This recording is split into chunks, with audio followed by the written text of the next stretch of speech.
Comedy थोड़ा ना करें और जो गंभीर मामले हैं उनको उठाएं। विशेषकर संथाल परगना का जो प्रमंडल जहाँ से वो आते हैं वहाँ जो समस्याएं बढ़ रही हैं उन समस्याओं का निदान करें। कौन सा आदिवासी कार्य हमारा? आपने कहा आप ठीक है, किसी ने कहा आप महतो विरोधी, किसी ने कहा आप मुस्लिम विरोधी, किसी ने कहा आप स्वर्ण विरोधी हैं, तो कैसे है बताइए ना। हम सपने में जान रहे हैं, हमने कब विरोध किया? मेरा कौन सा स्टेटमेंट है? गजब हाल आप करते हैं। बताइए कहाँ हमने विरोध किया, क्यों विरोधी हैं, हम कैसे विरोधी हैं? तो वही तो हमने पूछा कि क्या आपके पास कोई तर्क है, कोई आर्गूमेंट है? आज कैबिनेट का एक्सपेंशन होने जा रहा है, कुछ नए चेहरे भी इंक्लूड हो रहे हैं, कुछ पुराने चेहरों को बाहर किया जा रहा है। क्या आपको लगता है कि इस वक्त जो सरकार की स्थिति बनी सदन के अंदर, सदन के बाहर, क्या ये आपको लगता है कि नेचुरल था या इसको मैन्युफैक्चर किया गया? ये इसको आर्टिफिशियल नेचुरल नहीं है। सरकार के अंदर कुछ न कुछ गतिविधियां ऐसी हो रही होंगी जो अनबैलेंस थी। सुनने में तो ये आ रहा था कि उनके जो गठबंधन के साथी हैं वो दिल्ली तक अपनी फरियाद लेकर पहुंचे थे, तो कुछ है अंदर की बातें।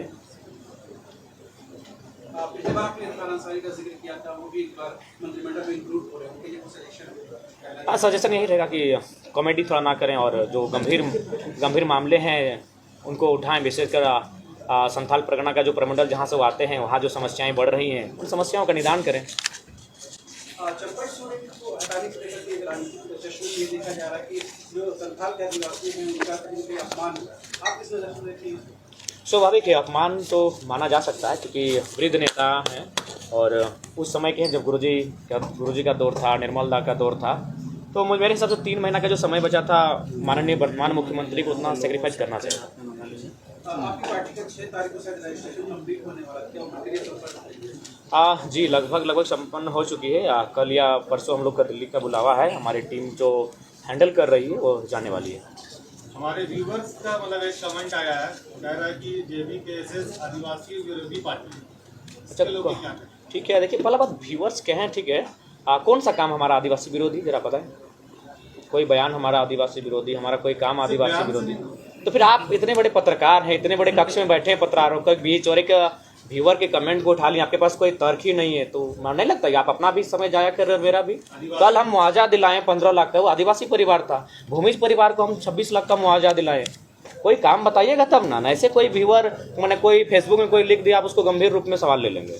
आपके देखिए वो जो सवाल वहां से आ रहा है उस सवाल के पास अगर आपके कोई भी तर्क अगर टेली कर रहा है तो इस सवाल को रखिए, नहीं तो आप अपना भी समय गंवा रहे हैं, मेरा भी, और हमको लगता है इस मर्यादित हॉल का भी समय गंवा रहे हैं। दादा एक सवाल ये, पिछली बार जब किसी कर रहे थे आपने कहा था कि कोई हमारा प्री पोल अलायंस नहीं होगा, जब भी होगा पोस्ट पोल अलायंस होगा, वो भी अपने लोगों से बातचीत करेंगे। जी बिल्कुल। तो इस बीच में कुछ आपका माइंडसेट बदला है?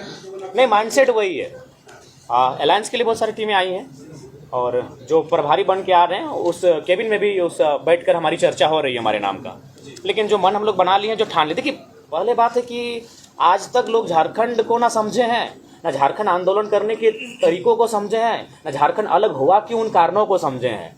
देखिए अगर आप झारखंड आंदोलन को समझ रहे हैं तो आपको भी मालूम है, आपको 1985 का दौर जाना होगा, 90 का वो दौर जाना होगा, निर्मल दा की शहादत को समझना होगा, उस समय जो परिस्थितियां थीं झारखंड राज्य में, विशेषकर जो इंडस्ट्रियल बेल्ट जिनका उत्थान हो रहा था, माइंस, उन क्षेत्रों को समझना होगा। देखिए ये चीज़ सच्चाई है, झारखंड भले आज 24 जिला हमारे पास है लेकिन 7-8 जिले ऐसे हैं जिनको झारखंड राज्य नहीं चाहिए था, कोई मतलब नहीं था। तो इसलिए पहला बात आज भी लोग समझे नहीं झारखंड, तो इसीलिए हमारी आइडियोलॉजी है भैया, हम लोग आइडियोलॉजी के साथ चलेंगे, हम लोग एक प्रयास करने आए हैं। नहीं तो आज देख सकते हैं आज यही झारखंड मुक्ति मोर्चा है और इसके संस्थापक के वो फोटो तक नहीं उस बैनर में। जयराम जी, अपने किसी पत्रकार साथी ने पूछा कि उनके व्यूअर ने कोई कमेंट किया है, तो उसमें आपने कहा कि तर्क बनता है कभी सवाल। जी, मेरा कहना यह है कि अगर कोई व्यूअर या फिर कोई समर्थक कमेंट कर रहा है उसका जवाब तो आपको देना ही पड़ेगा। आज तो हम भी तो आपसे पूछेंगे कौन सा सवाल। नहीं हाँ चाहे हम जेएमएम ठीक की है, बात करें, नहीं मेरा बात, हाँ बोलिए। चाहे हम जेएमएम की बात करें या भाजपा की बात करें, हमेशा से उन लोगों ने जनता को नजरअंदाज किया है। उनके व्यूअर ने अगर सवाल किया है तो जवाब आप देंगे, आपने क्या किया है। तो हम तो वही पूछ रहे हैं कैसे आप व्यूअर पहला बात तो व्यूअर क्या हुआ, तो ये भी नहीं कि व्यूअर आपका 18 साल प्लस का भी, लेकिन उसकी बौद्धिकता भी है कि नहीं है। आप पहला बात अच्छा, रुचि भी कम दिख रही है। अरे भाई रुचि, झारखंड विविधताओं का राज्य है, मुख्यमंत्री भी तो पलामू में नहीं है, हेमंत सोरेन पलामू में नहीं है, नहीं हेमंत सोरेन भी पलामू में नहीं है, जेएमएम पलामू में नहीं है, बीजेपी कोल्हान में नहीं है। आपने वो सवाल कभी उनसे किया? रुचि देखिए समय लगेगा जब झारखंड राज्य को नहीं ठीक है, प्रेस वार्ता का मतलब, लेकिन आप बताइए कौन सा आदिवासी कार्य हमारे, आपने कहा आप ठीक है, किसी ने कहा आप महतो विरोधी, किसी ने कहा आप मुस्लिम विरोधी, किसी ने कहा आप स्वर्ण विरोधी हैं, तो कैसे है बताइए ना। हम सपने में जान रहे हैं, हमने कब विरोध किया, मेरा कौन सा स्टेटमेंट है। गजब हाल आप करते हैं, बताइए कहाँ हमने विरोध किया, क्यों विरोधी हैं, हम कैसे विरोधी हैं। तो वही तो हमने पूछा कि क्या आपके पास कोई तर्क है, कोई आर्गूमेंट है। अरे सवाल देखिए, सवाल विरोधी का सवाल आया है, दूसरा सवाल होता हम बात करते हैं। आपने कहा विरोधी, कैसे, मेरा कौन सा स्टेटमेंट है। हम भी आपको कह दें आप हमारे विरोधी हैं, तो कुछ भी आप टेली की देखिए, कुछ हर सवाल का उत्तर। पहला बात है कि फर्स्ट टाइम आप भी जानते हैं कि फर्स्ट टाइम झारखंड में कोई लीडर है जो सवाल को स्किप नहीं करता है।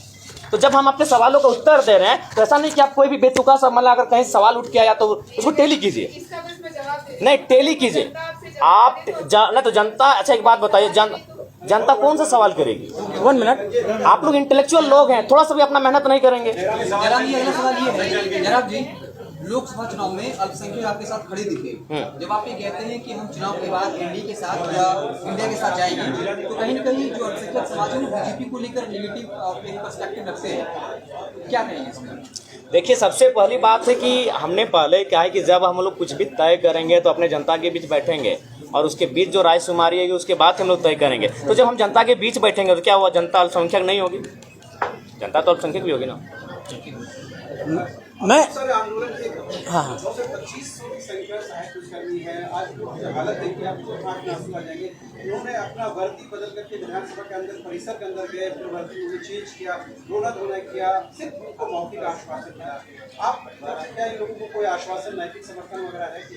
देखिए, संजय जी गए थे, हमारे तमाम साथी जा रहे हैं, उनके साथ समर्थन दे रहे हैं। हम भी सुबह जाने वाले थे तो उन्होंने खुद कहा कि हम नहीं है, तो जाएंगे, इसके बाद जाएंगे। अच्छा, मीडिया के तमाम साथियों को ये बताना चाहता हूँ कि जो सवाल अभी आए उन उपलब्धियों पर मैं आप लोगों को एक नज़र गौर करा देना चाहता हूँ। पिछले 3 सालों में झारखंड के अंदर केंद्रीय अध्यक्ष टाइगर जयराम महतो जी के नेतृत्व में तमाम कंपनियों में जो हमारे लोगों का देहांत हुआ, मजदूरों का देहांत हुआ, वो हताहत हुए, उनके परिजनों को जो लाभ दिलाया गया है, उस मुआवजे की राशि आज की तारीख में लगभग 20 करोड़ रुपए है।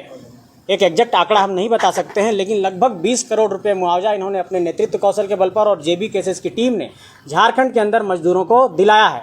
दूसरी बात, आप लोगों ने कहा कि आदिवासी सीटों पर और आदिवासियों के बीच आप लोगों की क्या सहभागिता है, वो कितना स्वीकार कर रहे हैं। 3 दिनों पहले इन्होंने बुंडू में सभा को संबोधित किया। तमाड़ एक आरक्षित सीट है आदिवासियों के लिए और वहाँ पर एक बहुत बड़ा जनसैलाब उमड़ करके सामने आया। लगभग 50,000 की संख्या में लोग जुटे इनको सुनने के लिए। ये बात ये साबित होती। तीसरी बात हम ये कहना चाहते हैं कि झारखंड के आदिवासियों की एक सबसे बड़ी मांग सरना धर्म कोड की रही है और इस समुदाय के साथ हम लोग इस मांग के समक्ष हैं, साथ खड़े हैं। उनकी भावना इससे जुड़ी है। जेबी केसेस भी इस समर्थन करता है उनके मांग का।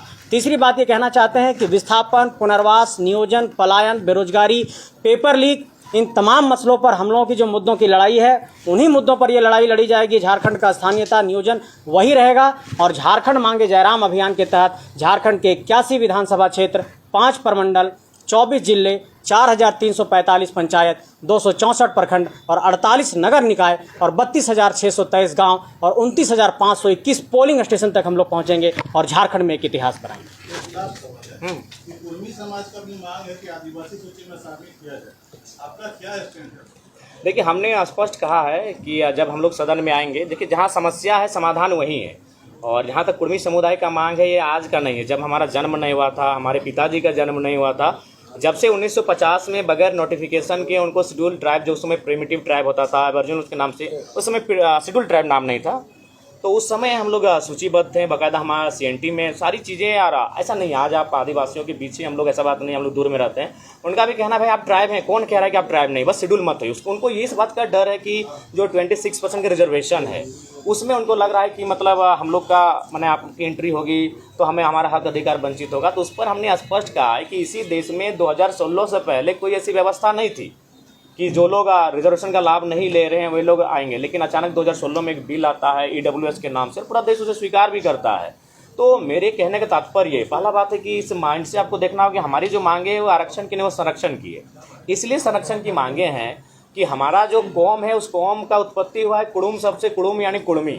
तो हम लोग का संबंध है कोड़ना यानी मिट्टी। तो आज अगर सबसे ज़्यादा अगर आप बात करें झारखंड में, अगर जमीन किसी उद्योग धंधे में, माइंस में गया है तो नो डाउट हमारे कौम का गया है। क्यों गया है? इसी कारण कि उनको नोटिफिकेशन के बिना इसीलिए हटाया गया था। मैं आपको एक तर्क फिर दे रहा हूँ। 1907 में जब 1908 में जब CNT कानून बना, चूंकि 1907 में आपका टाटा जमशेदपुर का स्थापना हुआ, भारी मात्रा में जमीनें ली गई, और जब तक 1950 का नोटिफिकेशन नहीं आया था तब तक फिर झारखंड में जमीन का लूट खसोट नहीं हुआ था। लेकिन जैसे फिर 1950 में उनको नोटिफिकेशन उसे बाहर किया गया, सिंदरी कारखाना लगता है, BSL लगता है, और ऐसे अनगिनत कारखाने झारखंड में लगते हैं। शायद HEC भी उसी पीरियड का होता है, हिंडाल्को उसी पीरियड का होता है। तो ये मामला जो है ना, वो सिर्फ ज़मीन का मामला था। तो इसीलिए हम चाहेंगे उनकी ज़मीनों को सुरक्षित करने के लिए। और देखिए, भारत एक संवैधानिक देश है। इस देश के संविधान के आर्टिकल 48 में पशु पक्षियों को संरक्षण की बात है, वन्य जीवों को ये संरक्षण देता है, वन्य जीवों का ये ख्याल करता है। तो कोई भी इंसान है, एक ऐसा रूल लेके आए, ऐसा विकल्प लेकर आए, एक ऐसा कॉलम लेकर आए कि विवाद ना हो, इनका विवाद ना हो और इनका सम्मान भी बच जाए, इनका अधिकार भी बच जाए, संरक्षण मिल जाए। तो हमने तो स्पष्ट कहा है कि हम लोग जब जाएंगे तो एक जिस प्रकार से एक नया अचानक EWS का कानून आया, हम लोग एक न्यू कोई कॉलम लेकर आएंगे और ये विवाद का समाधान करेंगे। तो मीडिया के साथियों के माध्यम से मैं JB केसेस के कार्यकर्ताओं को एक संदेश दे रहा हूं कि झारखंड मांगे जयराम अभियान के तहत हम लोगों ने उसके जो एक नीचे जो हमारा कैंपेन है उसमें ये है कि अपने तमाम साथियों, इस संगठन के साथियों के लिए मेरा संदेश है कि जयराम की सुनो पुकार, हर बूथ पर जोड़ो 100 परिवार। झारखंड मांगे जयराम अभियान के तहत इसी नारे के साथ हम लोग मैदान में जाने वाले हैं। और ये